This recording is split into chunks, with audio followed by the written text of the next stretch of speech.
ಊರೂರೇ ಸ್ಮಶಾನ ಆದಮೇಲೆ ಶಾಂತಿಯ ಮಾತುಕತೆ ಈಗ ನಡೀತಾ ಇದೆ. ಸಾವಿರಾರು ಜನ ಶವಗಳಾಗಿ ಹೋದ ಮೇಲೆ ಶಾಂತಿ ಸಭೆ ಈಗ ಆಯೋಜನೆಗೊಂಡಿದೆ. ರಾಜಧಾನಿಗಳ ರಸ್ತೆಗಳೆಲ್ಲ ರಕ್ತದ ಕೋಡಿ ಹರಿದ ಮೇಲೆ ಸಮಾಧಾನಕ್ಕಾಗಿ ಒಂದು ವೇದಿಕೆ ಸಜ್ಜಾಗಿದೆ. ಅದು ಕೂಡ ಭಯೋತ್ಪಾದನೆಯನ್ನ ಮಂತ್ರವನ್ನಾಗಿಸಿ ಅದನ್ನೇ ಉಸಿರಾಡಿಕೊಳ್ತಾ ಇರುವಂತಹ ಪಾಕಿಸ್ತಾನದ ಇಸ್ಲಾಮಾಬಾದ್ನಲ್ಲಿ. ಆದರೆ ಈ ಶಾಂತಿ ಮಾತುಕತೆಗೆ ಆರಂಭದಲ್ಲಿ ವಿಘ್ನ ಕೂಡ ಎದುರಾಗಿದೆ. ಹೇಗೆ ಅನ್ನೋದನ್ನ ನೋಡಬೇಕು. ಬಹಳ ಮುಖ್ಯವಾಗಿ ಅಮೆರಿಕದವರ ಮುಂದೆ ಕೈಕಟ್ಟಿ ಕೂತ್ಕೊಂಡು ಜಿ ಹುಜೂರ್ ಅಂತಿದ್ದಂತಹ ಪಾಕಿಸ್ತಾನದವರು ಈಗ ಇರಾನ್ ಮೇಲೆ ಯುದ್ಧ ನಿಲ್ಲಿಸುವುದಕ್ಕೆ ಪಾಕಿಸ್ತಾನದವರ ಹತ್ರನೇ ಅಮೆರಿಕಾದವರು ಬಂದಿದ್ದಾರೆ. ಕದನ ವಿರಾಮ ಘೋಷಣೆಯಿಂದ ಈಗಿನ ಶಾಂತಿ ಮಾತುಕತೆವರೆಗೂ ಅಮೆರಿಕಾದವರಿಗೆ ಪಾಕಿಸ್ತಾನದ ಮಾತು ಕೇಳಬೇಕಂತ ದುಸ್ಥಿತಿ ಬಂದಿತ್ತು. ಇಸ್ಲಾಮಾಬಾದ್ನಲ್ಲಿ ಶಾಂತಿ ಮಾತುಕತೆ ನಡೀತಾ ಇದೆ. ದುರಂತ ಅಂದರೆ ಅತಿರಥ ಮಹಾರಥರೆಲ್ಲ ಇಸ್ಲಾಮಾಬಾದ್ಗೆ ಬಂದಿದ್ರು. ಎದುರಾಳಿಗಳನ್ನು ಮುಖಾಮುಖಿ ಕೂರಿಸೋದಕ್ಕೆ ಪಾಕಿಸ್ತಾನದ ನಾಯಕರಿಗೆ ಇನ್ನೂ ಕೂಡ ಆಗಲಿಲ್ಲ. ಬೆಳಗ್ಗೆ 11 ಗಂಟೆಗೆ ರಾಜತಾಂತ್ರಿಕ ಮಾತುಕತೆ ಶುರುವಾಗಬೇಕಾಗಿತ್ತು. ಆದರೆ ಇಲ್ಲಿವರೆಗೂ ಇರಾನ್ ಮತ್ತು ಅಮೆರಿಕ ನಾಯಕರನ್ನ ಮುಖಾಮುಖಿ ಕೂರಿಸೋದಕ್ಕೆ ಪಾಕಿಸ್ತಾನದವರ ಕೈಯಲ್ಲಿ ಸಾಧ್ಯ ಆಗಿಲ್ಲ. ಇದರ ನಡುವೆ ಕದನ ವಿರಾಮ ಘೋಷಿಸಿದ 4 ದಿನದ ಬಳಿಕ ಇಸ್ಲಾಮಾಬಾದ್ನಲ್ಲಿ ಶಾಂತಿ ಮಾತುಕತೆಗೆ ವೇದಿಕೆ ರೆಡಿಯಾಗಿದೆ. ಅಮೆರಿಕದ ಉಪಾಧ್ಯಕ್ಷ JD ವ್ಯಾನ್ಸ್ ನಿಯೋಗದ ಸಮೇತ ಇಸ್ಲಾಮಾಬಾದ್ಗೆ ಬಂದಿಳಿದರು.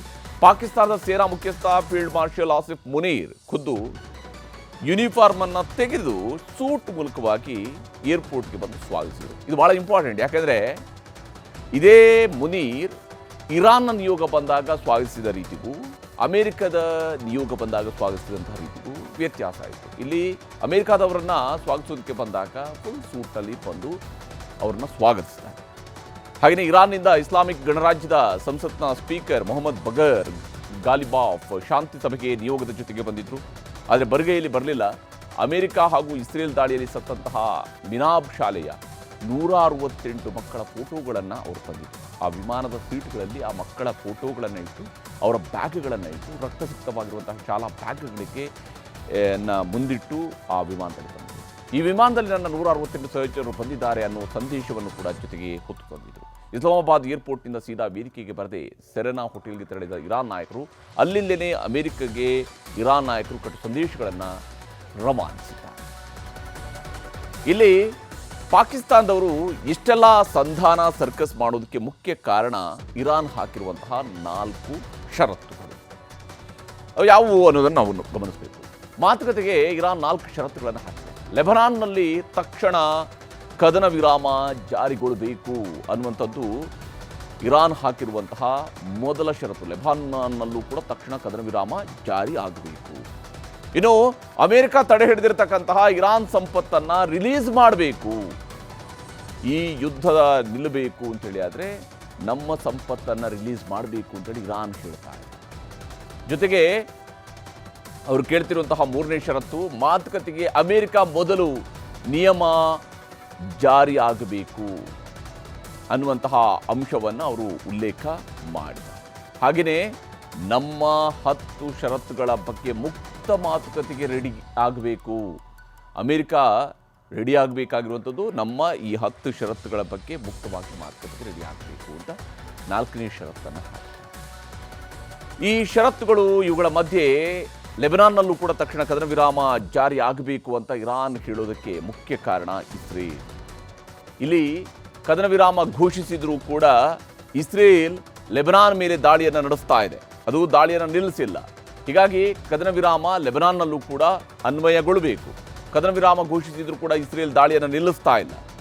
ಈ ದಾಳಿ ಮುಂದುವರಿದಿದೆ. ಹೀಗಾಗಿ ಕದನ ವಿರಾಮ ಇರಾನ್ಗಷ್ಟೇ ಅಲ್ಲ, ಲೆಬನಾನ್ಗೂ ಕೂಡ ಅನ್ವಯ ಆಗಬೇಕು. ಯಾಕಂದರೆ ಇರಾನ್ ಮೇಲೆ ಅಟ್ಯಾಕ್ ಮಾಡಿದ ಮೇಲೆ ಲೆಬನಾನ್ ಈ ಒಂದು ಯುದ್ಧದಲ್ಲಿ ತನ್ನ ಜೊತೆಗೆ ಸೇರಿತ್ತು ಅನ್ನುವಂಥದ್ದು ಇರಾನ್ ಹೇಳ್ತಾ ಇದೆ. ಲೆಬನಾನ್ ಇರಾನ್ನ ಭಾಗ ಅಲ್ಲೂ ಶಾಂತಿ ಸ್ಥಾಪನೆ ಆಗಬೇಕು. ಅಂದರೆ ಇರಾನ್ನ ಮಿತ್ರ ರಾಷ್ಟ್ರ ಆಗಿರ್ತಕ್ಕಂಥ ಲೆಬನಾನ್ನಲ್ಲೂ ಕೂಡ ಶಾಂತಿ ಸ್ಥಾಪನೆ ಆಗಬೇಕು ಅಂತೇಳಿ ಇರಾನ್ ಹೇಳ್ತಾ ಇದೆ.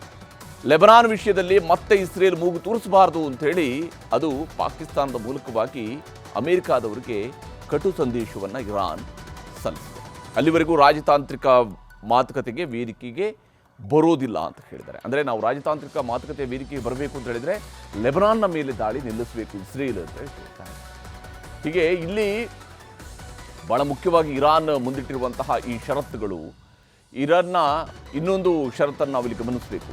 ಇರಾನ್ನ ಸಂಪತ್ತನ್ನೆಲ್ಲ ಹಿಂತಿರುಗಿಸಿ ಅಂತ ಅದಕ್ಕೆ ಹೇಳ್ತಾ ಇದೆ. ಯಾಕಂದರೆ ಇಲ್ಲಿ ಯುದ್ಧ ಶುರುವಾದ ಮೇಲೆ ಅಮೆರಿಕ ಇರಾನ್ಗೆ ಬರಬೇಕಾಗಿದ್ದ ಹಲವು ದೇಶಗಳ ಹಣಕಾಸನ್ನು ವಿಶ್ವಸಂಸ್ಥೆಯ ಮೂಲಕ ಬ್ಲಾಕ್ ಮಾಡಿಸಿತ್ತು. ಅದನ್ನು ತಡೆ ಹಿಡಿಯುವಂತಹ ಕೆಲಸವನ್ನು ಮಾಡಿತು. ಚೀನಾದಿಂದ ಇರಾನ್ಗೆ ಬರಬೇಕಾಗಿದ್ದ $20 ಬಿಲಿಯನ್ ಸಂಪತ್ತು ಇರಾನ್ ಖಜಾನೆಗೆ ಇದುವರೆಗೂ ಕೂಡ ಬಂದಿಲ್ಲ. ಇನ್ನು ದಕ್ಷಿಣ ಕೊರಿಯಾದಿಂದ ಬರಬೇಕಾಗಿದ್ದ $7 ಬಿಲಿಯನ್ ಹಣ ಕೂಡ ಯುದ್ಧ ಶುರುವಾದಾಗಿನಿಂದ ಬಂದಿಲ್ಲ. ಇರಾಕ್ ಕೊಡಬೇಕಾಗಿದ್ದ $6 ಬಿಲಿಯನ್, ಜಪಾನ್ನಿಂದ ಬರಬೇಕಾಗಿದ್ದಂತಹ $1.5 ಬಿಲಿಯನ್ ಇದುವರೆಗೆ ಇರಾನ್ನ ಕೈ ಸೇರಿಲ್ಲ. ಇವೆಲ್ಲವನ್ನೂ ಕೂಡ ಈಗ ಇರಾನ್ ಪಟ್ಟಿ ಮಾಡ್ತಾ ಇದೆ. ಇನ್ನು ಲಕ್ಸಂಬರ್ಗ್ನಿಂದ ಬರಬೇಕಾಗಿದ್ದಂತಹ $1.6 ಬಿಲಿಯನ್, ಹಾಗೆಯೇ ಅಮೆರಿಕಾದವರು ಇರಾನ್ಗೆ ಕೊಡಬೇಕಾಗಿರುವಂಥದ್ದು $2 ಬಿಲಿಯನ್. ಆ ಹಣವನ್ನು ಕೂಡ ಮೊದಲು ರಿಲೀಸ್ ಮಾಡಬೇಕು ಅಂತ ಇರಾನ್ ಪಟ್ಟು ಹಿಡಿದಿದೆ. ಈಗ ಶಾಂತಿ ಮಾತುಕತೆ ಆಗ್ತಿರೋ ಬೆನ್ನಲ್ಲೇ ಇರಾನ್ ವಿದೇಶಿ ಸಂಪತ್ತುಗಳನ್ನು ರಿಲೀಸ್ ಮಾಡಿಕೊಳ್ಳೋದಕ್ಕೆ ಈಗ ಒಪ್ಪಿಗೆಯನ್ನು ಅಮೆರಿಕ ಕೂಡ ಸೂಚಿಸಿದೆ. ಅವರ ವಿದೇಶಿ ಸಂಪತ್ತು ಏನು ಬರಬೇಕಾಗಿದೆ ಅವುಗಳನ್ನು ಒಪ್ಕೊಳ್ತೀವಿ. ಇನ್ನು ಇರಾನ್ ಹಾಕಿರುವಂತಹ 3ನೇ ಷರತ್ತಿನ ಬಗ್ಗೆ ನಾವು ಗಮನಿಸಬೇಕು. ಅಮೆರಿಕ ಮೊದಲು ನಿಯಮ, ಶಾಂತಿ ಮಾತುಕತೆ ಅಮೆರಿಕಾದಿಂದಲೇ ಶುರುವಾಗಬೇಕೇ ಹೊರತು ಇರಾನ್ನವರು ಮೊದಲು ಮುಂದೆ ಬರುವುದಿಲ್ಲ ಅಂತ ಹೇಳ್ತಾ ಇದ್ದಾರೆ. ಶಾಂತಿ ಮಾತುಕತೆ ನೀವು ಅಮೆರಿಕ ಫಸ್ಟ್ ಅಂತ ಹೇಳ್ತಿರಲ್ಲ, ಇಲ್ಲೂ ಕೂಡ ಅಮೆರಿಕ ಫಸ್ಟ್ ಆಗಲಿ, ಶಾಂತಿ ಮಾತುಕತೆ ಅಮೆರಿಕಾದಿಂದಲೇ ಶುರುವಾಗಲಿ, ಇರಾನ್ನಿಂದ ಅಲ್ಲ ಅಂತ ಹೇಳ್ತಾ ಇದ್ದಾರೆ. ಇಸ್ರೇಲ್ ಮೊದಲು ಅಂದರೆ ಮಾತುಕತೆಗೆ ಅರ್ಥ ಇರೋದಿಲ್ಲ. ಮೊದಲು ಇಸ್ರೇಲ್ನವರು ಮಾತುಕತೆ ನಡೆಸಲಿ ಅಂತ ಹೇಳಿದ್ರೆ ಅದಕ್ಕೆ ಅರ್ಥ ಇಲ್ಲ. ಇರಾನ್ ನಾಯಕರು ಇಸ್ಲಾಮಾಬಾದ್ನಲ್ಲಿ ಈ ರೀತಿಯಂಥ ಷರತ್ತುಗಳನ್ನು ಹಾಕಿದ್ದಾರೆ. ಅಮೆರಿಕನೇ ಮಾತುಕತೆಗೆ ಸಿದ್ಧ ಅಂತ ಹೇಳಿದರೆ ಮಾತ್ರ ಒಪ್ಪಂದ ನಡೆಯುತ್ತೆ, ಆವಾಗ ನಾವು ಮಾತುಕತೆಗೆ ಬರ್ತೀವಿ. ಇಲ್ಲದೆ ಹೋದರೆ ಯಾವುದೇ ರಾಜತಾಂತ್ರಿಕ ಮಾತುಕತೆ ನಡೆಯೋದಿಲ್ಲ ಅಂತ ಹೇಳಿ ಇಸ್ಲಾಮಾಬಾದ್ಗೆ ಬಂದಿದ್ದಂತಹ ಇರಾನ್ ಉಪಾಧ್ಯಕ್ಷ ಮೊಹಮ್ಮದ್ ರೇಜಾ ಅರಫ್ ಸಂದೇಶವನ್ನು ಕಳಿಸಿದ್ದಾರೆ.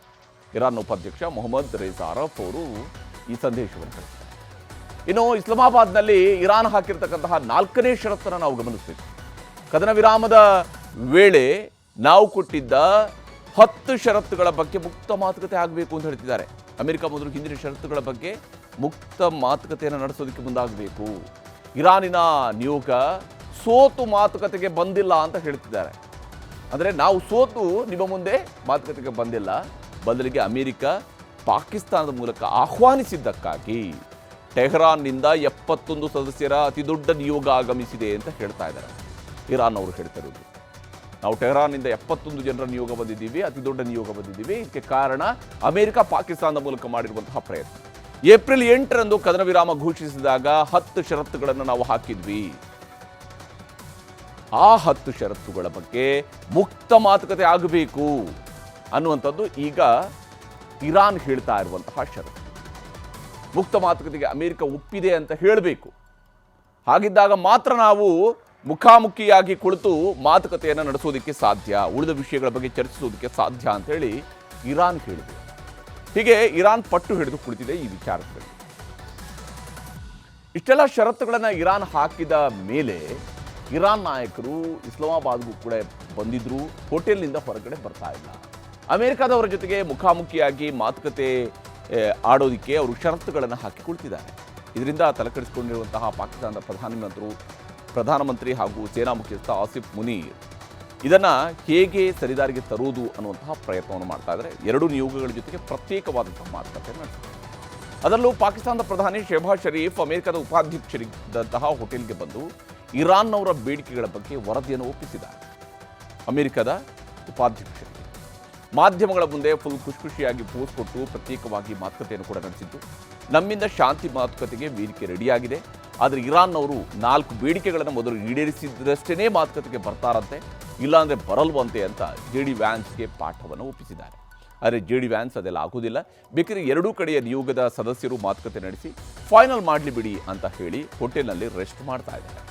ಈಗ ಅತಿರಥ ಮಹಾರಥ ನಾಯಕರನ್ನು ಬಿಟ್ಟು ಬರೀ 2 ದೇಶಗಳ ನಿಯೋಗಗಳ ಸದಸ್ಯರ ಮಾತುಕತೆ ನಡೀತಾ ಇದೆ. ಇದು ಪ್ರಿಲಿಮಿನರಿ ಮಾತುಕತೆಯ ರೀತಿಯಲ್ಲಿ ಗೋಚರಿಸ್ತಾ ಇದೆ. ವಿಶೇಷವಾಗಿ ಬೇಡಿಕೆಗಳ ಚೌಕಾಸಿ ಹೇಗೆ ನಡೆದಿದೆ ಅನ್ನೋದನ್ನು ಗಮನಿಸಬೇಕು. ಇಲ್ಲಿ ಅಮೆರಿಕ ಹೇಳಿರುವಂಥದ್ದು 2 ವಾರದ ಬದಲು 30 ದಿನ ಕದನ ವಿರಾಮವನ್ನು ಘೋಷಿಸ್ತೀವಿ ಅಂತ. ಆದರೆ ಕದನ ವಿರಾಮ ಬೇಕಾಗಿಲ್ಲ, ಯುದ್ಧವನ್ನೇ ನಿಲ್ಲಿಸಬೇಕು ಅಂತ ಹೇಳಿ ಇರಾನ್ ಹೇಳ್ತಾ ಇದೆ. ಇನ್ನು ಅಮೆರಿಕ ಹೇಳ್ತಾ ಇರುವಂಥದ್ದು ನ್ಯೂಕ್ಲಿಯರ್ ಯುರೇನಿಯಂ ಅಸ್ತ್ರಗಳನ್ನು ತಯಾರಿಸಬಾರ್ದು, ಇರಾನ್ನವರು ಯಾವುದೇ ಕಾರಣಕ್ಕಾಗೂ ನ್ಯೂಕ್ಲಿಯರ್ ಅಥವಾ ಯುರೇನಿಯಮನ್ನು ಬಳಕೆ ಮಾಡುವ ಹಾಗಿಲ್ಲ ಆಗಿದೆ. ಆದರೆ ಇರಾನ್ ಹೇಳ್ತಾ ಇರುವಂಥದ್ದು ನ್ಯೂಕ್ಲಿಯರ್ ನಮ್ಮ ಅಸ್ಮಿತೆ, ಯಾವುದೇ ಕಾರಣಕ್ಕೂ ಅದನ್ನು ಕೈ ಬಿಡೋದಕ್ಕೆ ಆಗೋದಿಲ್ಲ ಅನ್ನುವಂಥದ್ದನ್ನು ಹೇಳ್ತಿದ್ದಾರೆ. ಅಂದರೆ ನಮಗೆ ನ್ಯೂಕ್ಲಿಯರ್ ಪವರ್ ಬೇಕು ಅನ್ನುವಂಥದ್ದು ಇರಾನ್ ಹಿಡಿತಿರುವಂತಹ ಪಟ್ಟು. ಅಂದರೆ ಅವ್ರು ನಾವು ಸರೆಂಡರ್ಗೆ ರೆಡಿ ಇಲ್ಲ ಅಂತ ಹೇಳ್ತಾರೆ. ಇನ್ನು ಅಮೆರಿಕ ಹೇಳಿರುವಂಥದ್ದು ಹಾರ್ಮುಜ್ ಜಲಮಾರ್ಗವನ್ನು ಅಮೆರಿಕವೇ ನಿಯಂತ್ರಿಸುತ್ತೆ, ಇನ್ನು ಮುಂದೆ ಅಮೆರಿಕವೇ ಹಾರ್ಮುಜ್ ಜಲಮಾರ್ಗವನ್ನು ನಿಯಂತ್ರಿಸುತ್ತೆ. ಆದರೆ ಇರಾನ್ ಹೇಳ್ತಿರೋದು ಹಾರ್ಮುಜ್ ನಮ್ಮ ಸಾರ್ವಭೌಮತ್ವ, ಹೀಗಾಗಿ ಅಮೆರಿಕ ಇದರ ಬಗ್ಗೆ ಎಲ್ಲ ಕನಸು ಕಾಣೋದು ಬೇಡ, ಅವ್ರು ಏನೇ ಕನಸು ಕಾಣಬಹುದು, ಆದರೆ ಹಾರ್ಮುಜ್ ನಮ್ಮ ಸಾರ್ವಭೌಮತ್ವದ ಪ್ರಶ್ನೆ ಅಂತ ಹೇಳ್ತಾರೆ. ಇನ್ನು ಅಮೆರಿಕ ಹೇಳಿರುವಂಥದ್ದು ಹೆಜ್ಬುಲ್ಲಾ ಮತ್ತು ಹಮಾಸ್ಗೆ ಇರಾನ್ ನೆರವನ್ನು ನಿಲ್ಲಿಸಬೇಕು ಅಂತ, ಹೆಜ್ಬುಲ್ಲಾ ಬಂಡುಕೋರರಿಗೆ ಹಾಗೆಯೇ ಹಮಾಸ್ನ ಉಗ್ರರಿಗೆ ನೆರವನ್ನು ನಿಲ್ಲಿಸಬೇಕು. ಆದರೆ ಇರಾನ್ ಹೇಳ್ತಿರುವಂಥದ್ದು ಇಸ್ರೇಲ್ ಹಾಗೂ ಅಮೆರಿಕ ದಾಳಿ ನಿಲ್ಲಿಸಿ ಆಗಿರುವ ನಷ್ಟಕ್ಕೆ ಪರಿಹಾರವನ್ನು ಕೊಡಿ, ನಂತರ ಮಾತುಕತೆ ನಡೆಸೋಣ, ನಮಗೆ ಆಗಿರುವಂತಹ ನಷ್ಟಕ್ಕೆ ಪರಿಹಾರವನ್ನು ಕೊಡಿ ಅಂತೇಳಿ ಇರಾನ್ ಕೇಳ್ತಾರೆ. ಇರಾನ್ ಮತ್ತು ಅಮೆರಿಕ ನಿಯೋಗದವರ ಮಧ್ಯೆ ಇನ್ನೂ ಕೂಡ ಮಾತುಕತೆ ನಡೀತಾ ಇದೆ. ಈ ಮಾತುಕತೆ ಇವತ್ತೇ ಮುಗಿಯುತ್ತೋ ಇಲ್ಲವೋ ಅನ್ನುವಂಥದ್ದು ಸ್ಪಷ್ಟತೆ ಇಲ್ಲ. ಯಾಕಂದರೆ ಬಹುತೇಕ ಅದು ಇವತ್ತಿಗಂತೂ ಮುಕ್ತಾಯ ಆಗೋದಿಲ್ಲ. ಅಮೆರಿಕದವರು ಇರಾನ್ ಬೇಡಿಕೆಗಳನ್ನು ಪಟ್ಟಿ ಮಾಡಿಕೊಂಡು ಡೊನಾಲ್ಡ್ ಟ್ರಂಪ್ ಅವರ ಮುಂದೆ ಪರಿಶೀಲನೆಗೆ ಕಳಿಸಿದ್ದಾರೆ. ಇರಾನ್ನವರು ಅಮೆರಿಕದವರ ನಿರ್ಧಾರಗಳು ಏನು ಅನ್ನೋದನ್ನು ಖಮೇನಿಯವರಿಗೆ ವರದಿ ಒಪ್ಪಿಸಿದ್ದಾರೆ. ಇಲ್ಲಿ ಅಂತಿಮವಾಗಿ ಎರಡೂ ದೇಶಗಳ ಅಮೆರಿಕದ ಅಧ್ಯಕ್ಷರು ಮತ್ತು ಇರಾನ್ನ ಸುಪ್ರೀಂ ಲೀಡರ್ ನಿರ್ಧಾರವನ್ನು ಕೈಗೊಳ್ಳುವಂಥ ಅಂಶಗಳು ಕೂಡ ಇದಾವೆ. ಇಲ್ಲಿ ಪಾಕಿಸ್ತಾನದ ನಾಯಕರು ಕೂತ್ಕೊಂಡು ಎರಡೂ ಕಡೆಯೂ ಕೂಡ ಚೌಕಾಸಿ ಮಾಡೋ ಕೆಲಸನೂ ಮಾಡ್ತಾ ಇದ್ದಾರೆ. ಹಾಗಾಗಿ ಈ ಶಾಂತಿ ಮಾತುಕತೆ ನಾಳೆಗೆ ಮುಗಿದು ಹೋಗುತ್ತೆ ಅನ್ನುವಂತಹ ನಂಬಿಕೆಯೂ ಕೂಡ ಇಲ್ಲ. ಇಷ್ಟು ದಿನ ಇದು ಎಳ್ಕೊಂಡು ಹೋಗುತ್ತೆ, 2 ದಿವಸ ಆಗುತ್ತಾ, 3 ದಿವಸ ಆಗುತ್ತಾ, ಎಲ್ಲಿವರೆಗೆ ಇದು ಮುಂದುವರಿಯುತ್ತೆ ಅನ್ನೋಂಥದ್ದು ಕೂಡ ಸದ್ಯಕ್ಕೆ ಇತ್ಯರ್ಥ ಆಗ್ತಾ ಇಲ್ಲ. ಒಂದು ಕಡೆ ಇಸ್ಲಾಮಾಬಾದ್ನಲ್ಲಿ ರಾಜತಾಂತ್ರಿಕ ಸಭೆ ಆಗ್ತಾ ಇದೆ, ಆದರೆ ಸಂಧಾನ ಸಭೆಯಲ್ಲಿ ಯಾವುದೇ ನಿರ್ಣಯಗಳನ್ನು ಕೈಗೊಳ್ಳೋದಕ್ಕೆ ಸಾಧ್ಯ ಆಗ್ತಾ ಇಲ್ಲ. ಚೌಕಾಸಿ ಮಾತುಕತೆಗಳು ನಡೀತಾನೆ ಇದ್ದಾವೆ. ಹೀಗಾಗಿ ಅಮೆರಿಕ ಅಧ್ಯಕ್ಷ ಡೊನಾಲ್ಡ್ ಟ್ರಂಪ್ ಇರಾನ್ಗೆ ಮತ್ತೆ ವಾರ್ನಿಂಗ್ ಅನ್ನು ಕೊಟ್ಟಿದ್ದಾರೆ. ಸಾಮಾಜಿಕ ಜಾಲತಾಣದ ಮೂಲಕ ಪೋಸ್ಟ್ ಹಾಕಿ ಹಾರ್ಮುಜ್ ಅಮೆರಿಕ ಹಿಡಿತದಲ್ಲಿರುತ್ತೆ ಅಂತ ಉಲ್ಲೇಖ ಮಾಡಿದ್ದಾರೆ. ಈ ಯುದ್ಧದಲ್ಲಿ ಇರಾನ್ ಗೆಲ್ಲುತ್ತಿದೆ ಅಂತ ಅನೇಕ ಸುದ್ದಿಗಳು ಪ್ರಸಾರ ಆಗುತ್ತಿದೆ. ಆದರೆ ವಾಸ್ತವವಾಗಿ ಇರಾನ್ನವರು ಸೋಲುತ್ತಿದ್ದಾರೆ ಮತ್ತು ಎಲ್ಲವನ್ನ ಕಳೆದುಕೊಳ್ಳುತ್ತಿದ್ದಾರೆ ಅಂತ ಎಲ್ಲರಿಗೂ ತಿಳಿದಿದೆ. ಅವರ ನೌಕಾಪಡೆ ಹೋಗಿದೆ, ಅವರ ವಾಯುಪಡೆ ನಾಶವಾಗಿದೆ, ಅವರ ವಿಮಾನ ವಿರೋಧಿ ಉಪಕರಣಗಳು ಅಸ್ತಿತ್ವದಲ್ಲಿಲ್ಲ, ರಾಡಾರ್ ಸತ್ತಿದೆ, ಅವರ ಕ್ಷಿಪಣಿ ಮತ್ತು ಡ್ರೋನ್ ಕಾರ್ಖಾನೆಗಳು ನಾಶವಾಗಿ ಹೋಗಿವೆ. ಎಲ್ಲಕ್ಕಿಂತ ಮುಖ್ಯವಾಗಿ ಅವರ ದೀರ್ಘಕಾಲದ ನಾಯಕರು ನಮ್ಮೊಂದಿಗಿಲ್ಲ. ಹೀಗಿರುವಾಗ ಅವರು ಗೆಲ್ಲಲು ಹೇಗೆ ಸಾಧ್ಯ? ಸದ್ಯಕ್ಕೆ ಅವರ ಬಳಿ ಇರೋದು ಏಕೈಕ ವಿಷಯ ಅಂದರೆ ಹಡಗುಗಳು. ಸಮುದ್ರ ಗಡಿಗಳಲ್ಲಿರುವ ಇರಾನ್ ದೇಶದವರ 28 ಗಣಿ ಡ್ರಾಪರ್ ದೋಣಿಗಳು. ಆದರೆ ಆ ದೋಣಿಗಳು ಈಗ ಸಮುದ್ರದ ತಳದಲ್ಲಿವೆ. ಈಗಲೂ ನಾವು ಹೇಳೋದು ಇಷ್ಟೇ, ಇರಾನ್ನವರು ತಕ್ಷಣ ಚೀನಾ, ಜಪಾನ್, ದಕ್ಷಿಣ ಕೊರಿಯಾ, ಫ್ರಾನ್ಸ್, ಜರ್ಮನಿ ಮತ್ತು ಇತರೆ ದೇಶಗಳನ್ನು ಒಳಗೊಂಡಂತೆ ಪ್ರಪಂಚದಾದ್ಯಂತದ ದೇಶಗಳಿಗೆ ಹಾರ್ಮುಜ್ ಜಲಸಂಧಿಯನ್ನು ತೆರವುಗೊಳಿಸಬೇಕು. ಇಲ್ಲದೆ ಹೋದರೆ ಧೈರ್ಯ, ಇಚ್ಛಾಶಕ್ತಿ ಇಲ್ಲದ ಇರಾನ್ ವಿರುದ್ಧ ಆ ಕೆಲಸವನ್ನು ನಾವು ಈಗ ಪ್ರಾರಂಭಿಸುತ್ತಿದ್ದೇವೆ. ಈಗಾಗಲೇ ಅನೇಕ ರಾಷ್ಟ್ರಗಳಿಂದ ತೈಲ ಸಾಗಿಸುವ ಖಾಲಿ ಹಡಗುಗಳು ತೈಲವನ್ನು ತುಂಬಲು ಯುನೈಟೆಡ್ ಸ್ಟೇಟ್ಸ್ ಆಫ್ ಅಮೆರಿಕಾಗೆ ಬರುತ್ತಿವೆ. ಹೀಗೆ ಅಮೆರಿಕದ ಅಧ್ಯಕ್ಷ ತಾನು ಇದುವರೆಗೂ ಹೇಳ್ತಾ ಇದ್ದಂಥ ಅದೇ ವಿಚಾರಗಳನ್ನು ಮುಂದಿಟ್ಟುಕೊಂಡು ಇರಾನ್ಗೆ ವಾರ್ನಿಂಗ್ ಅನ್ನು ಕೊಟ್ಟಿದ್ದಾರೆ. ಇನ್ನು ಸಂಧಾನ ಸಭೆ ನಡೆಯುವಾಗಲೇ ಟ್ರಂಪ್ ಹಾಕಿರುವಂಥ ಈ ಪೋಸ್ಟ್ ಇರಾನ್ನ ಆಡಳಿತವನ್ನು ಕೆರಳಿಸಿದೆ. ಹಾರ್ಮುಜ್ ಜಲಮಾರ್ಗವನ್ನು ಅಮೆರಿಕ ಕಂಟ್ರೋಲ್ಗೆ ತಗೊಳ್ತೀವಿ ಅನ್ನುವಂಥದ್ದು ಅಷ್ಟು ಈಸಿ ಅಲ್ಲ ಅಂತಾನೂ ಕೂಡ ಇರಾನ್ ಎಚ್ಚರಿಕೆಯನ್ನು. ಇನ್ನೊಂದು ಕಡೆ ಇರಾನ್ ಷರತ್ತಿನ ಬಗ್ಗೆ ಇಸ್ರೇಲ್ ಲೆಬನಾನ್ ಮೇಲೆ ಬಾಂಬ್ ಹಾಕುವುದನ್ನು ಕಂಟಿನ್ಯೂ ಮಾಡಿದೆ. ಇರಾನ್ ಏನೇ ಹೇಳಿದರೂ ಕೂಡ ಇಸ್ರೇಲ್ ತನ್ನ ದಾಳಿಯನ್ನು ನಿಲ್ಲಿಸ್ತಾ ಇಲ್ಲ. ದಕ್ಷಿಣ ಲೆಬನಾನ್ನ ಜಾಫ್ತಾ ಮೇಲೆ ಇಸ್ರೇಲ್ ಕ್ಷಿಪಣಿಗಳನ್ನು ಹಾಕಿದೆ. ಜಾಫ್ತಾ ನಗರದಲ್ಲಿ ಹೆಜ್ಬುಲ್ಲಾ ಬಂಡುಕೋರರು ಸಂಗ್ರಹಿಸಿಟ್ಟಿದ್ದ ಮದ್ದುಗುಂಡುಗಳ ಗೋಡೌನ್ಗಳನ್ನು ಉಡಾಯಿಸಿ ಹಾಕಿದೆ. ಈ ದೃಶ್ಯವನ್ನು ನಾವಿಲ್ಲಿ ನೋಡ್ತಾ ಇರುವಂಥದ್ದು. ಏಕಕಾಲಕ್ಕೆ 20 ಬಾಂಬ್ಗಳನ್ನು ಒಂದೇ ಸಲ ಹಾಕಿದ್ದು 5 ಬೃಹತ್ ಕಟ್ಟಡಗಳು ನೆಲಸಮ.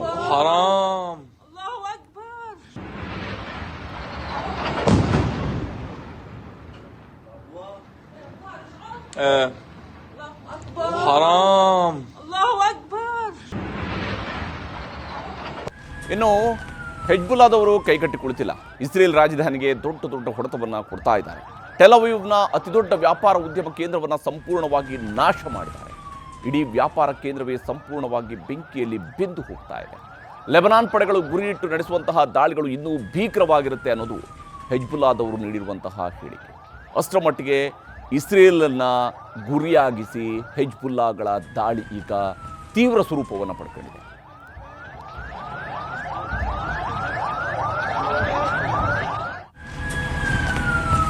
ಇದರ ನಡುವೆ ಹೆಜ್ಬುಲ್ಲಾದವರ ಎಚ್ಚರಿಕೆಗೆ ಬಗ್ಗದ ಇಸ್ರೇಲ್ ಮತ್ತೊಂದು ಬಾಂಬ್ ಹಾಕಿದೆ. ಇಸ್ಲಾಮಾಬಾದ್ನಲ್ಲಿ ಕದನ ವಿರಾಮ ಮಾತುಕತೆ ನಡೀತಾ ಇದ್ದರೆ ದಕ್ಷಿಣ ಲೆಬನಾನ್ನಲ್ಲಿ ವಿದ್ಯುತ್ ಜನರೇಟರ್ಗಳನ್ನು ಇಸ್ರೇಲ್ ಹೊಡೆದುರುಳಿಸಿದೆ. ಇದರಿಂದ ದಕ್ಷಿಣ ಲೆಬನಾನ್ನ 17ಕ್ಕೂ ಹೆಚ್ಚು ನಗರಗಳ ಜನ ಕತ್ತಲಲ್ಲಿ ಕಾಲ ಕಳಿಬೇಕಾದ ಪರಿಸ್ಥಿತಿ ನಿರ್ಮಾಣ ಆಗಿದೆ. ಹೀಗೆ ಒಂದು ಕಡೆ ಶಾಂತಿ ಮಾತುಕತೆ, ಈ ಕಡೆ ಲೆಬನಾನ್ ಮೇಲೆ ಮುಂದುವರಿದಿರುವಂತಹ ದಾಳಿ, ಇನ್ನೊಂದು ಕಡೆ ಟ್ರಂಪ್ ಹಾರ್ಮುಜ್ ಜಲಸಂಧಿಯನ್ನು ಕೂಡ ನಾವು ವಶಕ್ಕೆ ಪಡ್ಕೊಳ್ತೀವಿ ಅಂತ ಹೇಳ್ತಾ ಇದೆ. ಇದೆಲ್ಲ ಎಲ್ಲಿಗೆ ಹೋಗಿ ಮುಟ್ಟುತ್ತೆ ಅನ್ನೋದರ ಬಗ್ಗೆ ಇನ್ನೂ ಕೂಡ ಯಾವುದೇ ಸ್ಪಷ್ಟತೆ ಇಲ್ಲ. ಹಾಗಿದ್ರೂ ಪಾಕಿಸ್ತಾನದಲ್ಲಿ ನಡೀತಾ ಇರುವಂತಹ ಶಾಂತಿ ಮಾತುಕತೆ ಕೊಲ್ಲಿಕಾಳಗವನ್ನು ನಿಲ್ಲಿಸುತ್ತಾ ಅನ್ನೋದನ್ನು ನೋಡಬೇಕು. ನಮ್ಮ ರಾಜ್ಯದಲ್ಲಿ ಅದರಲ್ಲೂ ಕೂಡ ದಾವಣಗೆರೆ ಉಪಚುನಾವಣೆಗೆ ಮತದಾನ ಮುಗಿದ ಮೇಲೂ ಕೂಡ ಬಹಳ ಜೋರಾಗಿ ಕಾಂಗ್ರೆಸ್ ನಾಯಕರ ನಡುವೆ ಸಮರ ನಡೀತಾ ಇದೆ. ದಾವಣಗೆರೆ ಬೈ ಎಲೆಕ್ಷನ್ನಲ್ಲಿ ಕಾಂಗ್ರೆಸ್ ಅಭ್ಯರ್ಥಿ ಸಮರ್ಥಿಗೆ ಮುಸ್ಲಿಮರ ಮತಗಳು ಬಯಸಿದಷ್ಟು ಬಿದ್ದಿಲ್ಲ. ಹೀಗತ್ತ ನಾವು ಹೇಳ್ತಾ ಇಲ್ಲ, ಕಾಂಗ್ರೆಸ್ನ ಮುಸ್ಲಿಂ ನಾಯಕರುಗಳೇ ಹೇಳ್ತಾ ಇದ್ದಾರೆ. ಅಲ್ಪಸಂಖ್ಯಾತರಿಗೆ ಟಿಕೆಟ್ ಕೊಡಲಿಲ್ಲ ಅನ್ನೋ ಸಿಟ್ಟನ್ನು ವಸತಿ ಸಚಿವ ಜಮೀರ್ ಅಹಮದ್ ಖಾನ್ ತೀರಿಸಿಕೊಂಡ್ರ ಅನ್ನುವ ಅನುಮಾನ ಶುರುವಾಗಿದೆ. ಆದರೆ ಕಾಂಗ್ರೆಸ್ನವರಿಗೆ ಈ ಅನುಮಾನವಾಗಿ ಉಳಿದಿಲ್ಲ, ಅದು ದೃಢವಾಗ್ತಾ ಇದೆ. ಬೈ ಎಲೆಕ್ಷನ್ ಘೋಷಣೆಯಾಗಿ 15 ದಿನ ಆದಮೇಲೆ ಸಚಿವ ಜಮೀರ್ ಅಹಮದ್ ದಾವಣಗೆರೆಗೆ ಬಂದಿದ್ದರು. ಅಲ್ಲಿವರೆಗೂ ಅವರು ಕೇರಳದಲ್ಲಿ ಚುನಾವಣಾ ಪ್ರಚಾರದಲ್ಲಿ. ಆದರೆ ಕಾಂಗ್ರೆಸ್ ಅಭ್ಯರ್ಥಿ ಸಮರ್ಥ ಪರವಾಗಿ ಪ್ರಚಾರ ಮಾಡದೆ ಬರೀ ಸುದ್ದಿಗೋಷ್ಠಿಯನ್ನು ಮಾಡಿ ಅವರು ಹೋಗಿದ್ದರು. ಅವತ್ತು SS ಮಲ್ಲಿಕಾರ್ಜುನ್ ಅವರ ಕೈ ಹಿಡಿದು ನಾವು ಒಗ್ಗಟ್ಟಾಗಿದ್ದೀವಿ, ಜಗಳನೇ ಇಲ್ಲ ಅಂತೆಲ್ಲ ಅವರು ಹೇಳಿದರು. ಈಗ ನೋಡಿದರೆ ದಾವಣಗೆರೆಯಲ್ಲಿ ಕಾಂಗ್ರೆಸ್ಗೆ ಮುಸ್ಲಿಂ ಮತಗಳು ನಿರೀಕ್ಷಿಸಿದಷ್ಟು ಬಿದ್ದಿಲ್ಲ. ಜಮೀರ್ ಅಹಮದ್ ಅವರ ನಡೆಯಿಂದಾಗಿ SDPI ಅಭ್ಯರ್ಥಿಗೆ ಸಹಾಯ ಆಗಿದೆ ಅನ್ನುವಂಥ ಆರೋಪ ಕೇಳಿದೆ. ಈ ಆರೋಪ ಮಾಡಿದಂಥವರು ಬೇರೆ ಯಾರೂ ಅಲ್ಲ, ಶಾಸಕ ರಿಜ್ವಾನ್ ಅರ್ಷದ್ ಹಾಗೂ ವಿಧಾನ ಪರಿಷತ್ನ ಸದಸ್ಯ ಸಲೀಂ ಅಹಮದ್. ಪಾರ್ಟಿಯಲ್ಲಿ ಆಂಕಲನ ಮಾಡ್ತಾರೆ, ವಿಶ್ಲೇಷಣೆ ಮಾಡ್ತಾರೆ, ಪಾರ್ಟಿಗೆ ಬಿಟ್ಟಿದ್ದು. ನಾನಂತೂ ಏನು ಹೇಳೋಕ್ಕೆ ಹೋಗೋದಿಲ್ಲ. ಪಾರ್ಟಿಗೆ ಗೊತ್ತಿದೆ ಯಾರು ಏನು ಕೆಲಸ ಮಾಡಿದ್ದಾರೆ, ಯಾರು ಮಾಡಿಲ್ಲ, ಏನಾಯಿತು, ಅದೆಲ್ಲ ಪಕ್ಷದಲ್ಲಿ ಮಾಹಿತಿ ಇದ್ದೇ ಇರ್ತದೆ ಸಾಮಾನ್ಯವಾಗಿ. ಸೊ ಅವರು ಪಕ್ಷದ ವರಿಷ್ಠರಿಗೆ ಬಿಟ್ಟಿರ್ತಕ್ಕಂಥದ್ದು. ರಾಜ್ಯದಲ್ಲಿ ನಮ್ಗೆ ಗೊತ್ತಿದೆ ಕಾಂಗ್ರೆಸ್ ಸರ್ಕಾರ ಅಧಿಕಾರದಲ್ಲಿದೆ. AIC ಜನರಲ್ ಸೆಕ್ರೆಟರಿಗಳಿದ್ದಾರೆ, ಮುಖ್ಯಮಂತ್ರಿಗಳು ಇದ್ದಾರೆ, ಡೆಪ್ಟಿ ಚೀಫ್ ಮಿನಿಸ್ಟರ್ KPC ಅಧ್ಯಕ್ಷರಿದ್ದಾರೆ. ಅವ್ರಿಗೆಲ್ಲ ಮಾಹಿತಿ ಇದೆ. ಸೂಕ್ತ ಸಂದರ್ಭದಲ್ಲಿ ಸೂಕ್ತ ನಿರ್ಧಾರ ತಗೊಳ್ತಾರೆ.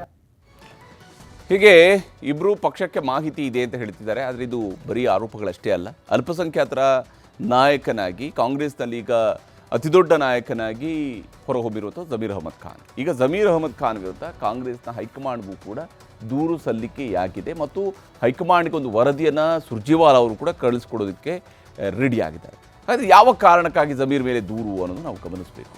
ವಿಶೇಷವಾಗಿ ಕಾಂಗ್ರೆಸ್ ಅಭ್ಯರ್ಥಿ ಪರವಾಗಿ ಜಮೀರ್ ಅಹಮದ್ ಖಾನ್ ಅವರು ಕೆಲಸ ಮಾಡಿಲ್ಲ ಅನ್ನುವಂಥದ್ದು ಬಹಳ ಮುಖ್ಯವಾದಂಥ ಆರೋಪ ಜಮೀರ್ ಅವರ ವಿರುದ್ಧ ಇದೆ. ಜಮೀರ್ ಅವರ ನಡೆಯಿಂದಾಗಿ SDPI ಅಭ್ಯರ್ಥಿಗೆ ಸಹಾಯ ಆಗಿದೆ, ಕಣದಲ್ಲಿದ್ದಂತಹ SDPI ಅಭ್ಯರ್ಥಿಗೆ ಸಹಾಯ ಆಗಿದೆ. ಜಮೀರ್ ಅವರು ಪ್ರಚಾರಕ್ಕೆ ಬರದೇ ಇದ್ದಿದ್ದರಿಂದ ಪರೋಕ್ಷವಾಗಿ ವಿರೋಧಿಗಳಿಗೆ ಜಮೀರ್ ಅಹಮದ್ ಖಾನ್ ಅವರು ನೆರವಾಗಿದ್ದಾರೆ. ನೇರವಾಗಿ ಅಲ್ಲದೆ ಇರಬಹುದು, ಆದರೆ ಪರೋಕ್ಷವಾಗಿ ಅದು ನೆರವಾಗಿದ್ದಾರೆ. ಅಬ್ದುಲ್ ಜಬ್ಬಾರ್, ನಜೀರ್ ಅಹಮದ್ ಇವರೆಲ್ಲರೂ ಕೂಡ ಕಾಂಗ್ರೆಸ್ನ ಪ್ರಮುಖ ನಾಯಕರುಗಳು. ಆದರೆ ಅವರು ಕೂಡ ಪ್ರಚಾರಕ್ಕೆ ಬಂದಿಲ್ಲ. ಕಾಂಗ್ರೆಸ್ ಅಭ್ಯರ್ಥಿಗೆ ಹಿನ್ನಡೆಯಾದರೆ ಅದಕ್ಕೆ ಜಮೀರ್ ಅವರೇ ನೇರ ಕಾರಣ ಆಗ್ತಾರೆ, ಬೇರೆ ಯಾರು ಕಾರಣ ಅಲ್ಲ. ಈ ಸೋಲು ಏನಾದರೂ ಆಯಿತು ಅಥವಾ ಹಿನ್ನಡೆ ಏನಾದರೂ ಆಯಿತು ಅಥವಾ ಕಡಿಮೆ ಮತ ಬಂತು ಅಂದರೂ ಕೂಡ ಅದಕ್ಕೆ ಜಮೀರ್ ಕಾರಣ. ಕಡಿಮೆ ಅಂತರದಲ್ಲಿ ಗೆದ್ದರೂ ಜಮೀರ್ ಅಹಮದ್ ಅವರೇ ಹೊಣೆ ಅನ್ನೋಂಥ ಹೇಳ್ತಾ ಇದ್ದಾರೆ. ಹಾಗೇನಾದರೂ ಆದರೆ ಜಮೀರ್ ಅವರ ವಿರುದ್ಧ ಕ್ರಮ ಜರುಗಿಸಬೇಕು ಅನ್ನುವಂಥದ್ದನ್ನು ದೂರೂ ರೆಡಿಯಾಗಿದೆ, ವರದಿಯೂ ರೆಡಿಯಾಗಿದೆ. ಕಾಂಗ್ರೆಸ್ನ ಮುಸ್ಲಿಂ ನಾಯಕರ ಭಿನ್ನಮತದ ಬಗ್ಗೆ KPCC ಅಧ್ಯಕ್ಷರು ಆಗಿರುವಂತಹ DK ಶಿವಕುಮಾರ್ ಅವರು ಪ್ರತಿಕ್ರಿಯಿಸಿದ್ದಾರೆ.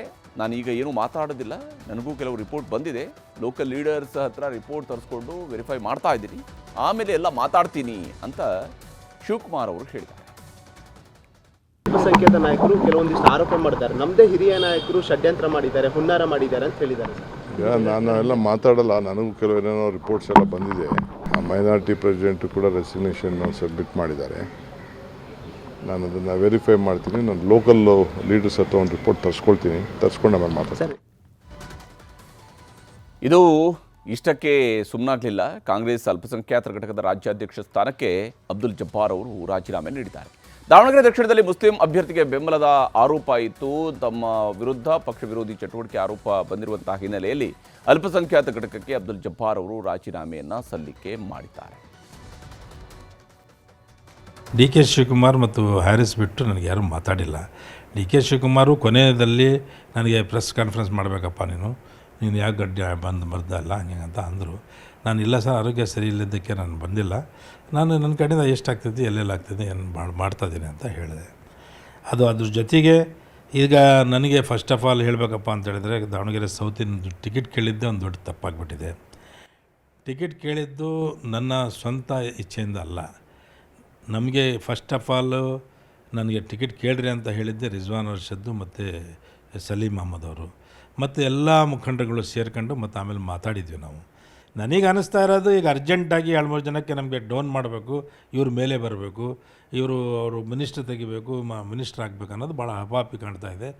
ಅದರಲ್ಲಿನೂ ಕಾಂಪಿಟೇಷನ್ ಯಾರ್ಯಾರಿಗೆ ಸಲೀಂ ಅಹಮದ್ದು, ನಿಮ್ಮ ರಿಜ್ವಾನ್ ಅರ್ಷದ್ ಇವರೆಲ್ಲ ಭಾಳ ಅರ್ಜೆಂಟಾಗಿ ಮಿನಿಸ್ಟ್ರಿಗಳಾಗ್ದಂಗೆ ಕಾಣ್ತಿದ್ದೆ. ಅದಕ್ಕೆ ನಮಗೇನು ಅವ್ರು ಆದ್ರೂ ನಮಗೇನು ಅಭ್ಯಂತರ ಇಲ್ಲ. ಆದರೆ ಯಾರ್ದಾರ ಕಾಲು ಎಳೆಯೋದು ಐತಲ್ಲ, ಇದು ಒಳ್ಳೆಯ ಬುದ್ಧಿ ಅಲ್ಲ. ಅಲ್ಲಿ ಕ್ಯಾಂಡಿಡೇಟ್ ಆಗಿರೋ ಫಾದರು ಮಿನಿಸ್ಟರ್, ನಮ್ಮ ಜಿಲ್ಲಾ ಮಂತ್ರಿಯವರು 1-2 ಸರ್ತಿ ಸ್ಟೇಟ್ಮೆಂಟು ಜಮೀರ್ ಅಹಮದ್ ಸಾಹೇಬ್ರು ವಿರೋಧ ಕೊಟ್ಟಿದ್ದಕ್ಕೆ ಅವ್ರಿಗೂ ಯಾರೇ ಆದ್ರೂ ಸಹಿತ ಬೇಜಾರಾಗಿ ಅವ್ರು ಬರಲಿಲ್ಲ ಅಂತ ಅನ್ನಿಸ್ತಿದೆ. ಆಮೇಲೆ ಕೇರಳಕ್ಕೆ ಇನ್ಚಾರ್ಜ್ ಹಾಕಿದ್ರು, ಅಲ್ಲಿ ಹೋಗಿದ್ದಾರೆ. ಅದಕ್ಕೆ ಅವ್ರ ಮೇಲೇ ಗೂಬೆ ಕೂರಿಸೋದು ಅದು ಒಳ್ಳೆಯದಲ್ಲ. ಯಾಕಂತ ಹೇಳಿದರೆ ಇವ್ರು ಯಾಕೆ ಅವ್ನು ಬಂದಿಲ್ಲ ಅಂದರೆ ಚೆನ್ನಾಗಿದೆ, ಅವ್ನು ಬಂದ್ರೇನು ಹೋದ್ರೆ ಅವ್ನು ಬಂದು ಇಲ್ಲೇನು ಮಾಡ್ತಾನೆ ಅಂತ ಹೇಳಿದರೆ ಸಿಂಗಲಾಗಿ ಮಾತಾಡಿರೋದಕ್ಕೆ ನಾನೇ ಆಗಿದ್ರೂ ಬರ್ತಿದ್ದಿಲ್ಲ, ಅವರಾಗಿದ್ದಕ್ಕೂ ಬರ್ತಾಯಿಲ್ಲ. ಮತ್ತು 2ನೇ ವಿಚಾರ, ಈಗ ಯಾರು ಆಕಸ್ಮಿಕವಾಗಿ ರಿಸಲ್ಟಿಂದ ಅದು ಇದು ಯಾರು ನಮ್ಮ ದಾವಣಗೆರೆ ಸೌತ್ನಾಗ ಬಂದು ಯಾರು ಕೆಲಸ ಮಾಡಿದ್ದಾರೆ, ರಿಜ್ವಾನ್ ಅರ್ಷದ್ದು, ಸಲೀಂ ಅಹಮದ್ದು, ಇನ್ನೂ ಇತರೆ ಮುಖಂಡರುಗಳು ಯಾರು ಬಂದು ಕೆಲಸ ಮಾಡಿದ್ದಾರೆ, ಅವ್ರು ಜವಾಬ್ದಾರ ಆಗ್ತಾರೆ.